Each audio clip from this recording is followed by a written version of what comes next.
కడప నగరంలో అత్యంత శోభాయమానంగా 3వ సంవత్సరం జరుగుతున్నటువంటి శ్రీరామ మహాశోభయాత్ర. ఈ కార్యక్రమంలో సింహభాగం వహిస్తున్నటువంటి వారు దేశు వెంకటరెడ్డి గారు, అఖిల భారత అయ్యప్ప దీక్షా ప్రచార సమితి ఆంధ్రప్రదేశ్ రాష్ట్ర అధ్యక్షులుగా ఉన్నారు. మరి వారి బృందానికి, వారి శిష్యులకు, శ్రీ కోదండరామాలయ కమిటీ వారికి సహకరిస్తున్నటువంటి 50 మంది హిందూ బంధువులకు అందరికీ కూడా అఖిల భారత అయ్యప్ప దీక్షా ప్రచార సమితి అనేక ధన్యవాదములు, కృతజ్ఞతలు తెలియజేస్తున్నాను.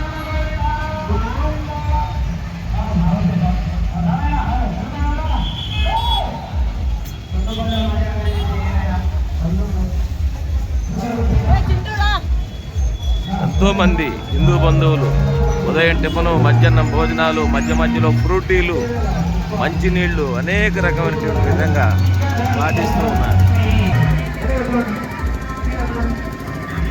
శ్రీరామ మహాపాదయాత్ర అన్నప్రసాద వితరణ 12 జరుగుతుంది.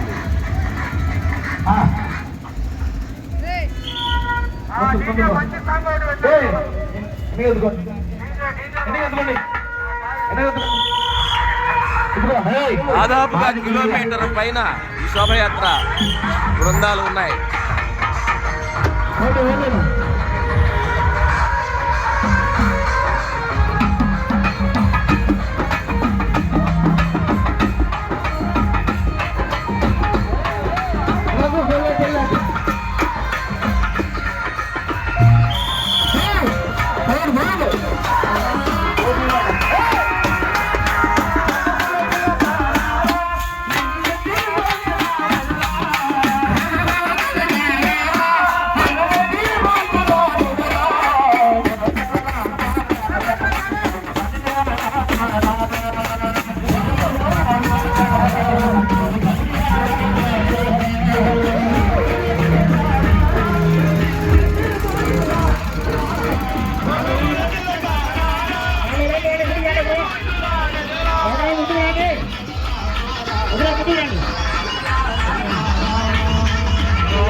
కృష్ణారెడ్డి గారు కడప జిల్లా అఖిల భారత అయ్యప్ప దీక్షా ప్రచార సమితి అధ్యక్షులుగా ఉన్నారు.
శ్రీరామచంద్రమూర్తికి జై, సీతమ్మకి జై, లక్ష్మణ స్వామికి జై, రామభక్త హనుమానికి జై, రామభక్త హనుమానికి జై, సీతాపతి రామచంద్రకి జై, రాధాపతి కృష్ణచంద్రకి జై, గౌరీపతి చంద్ర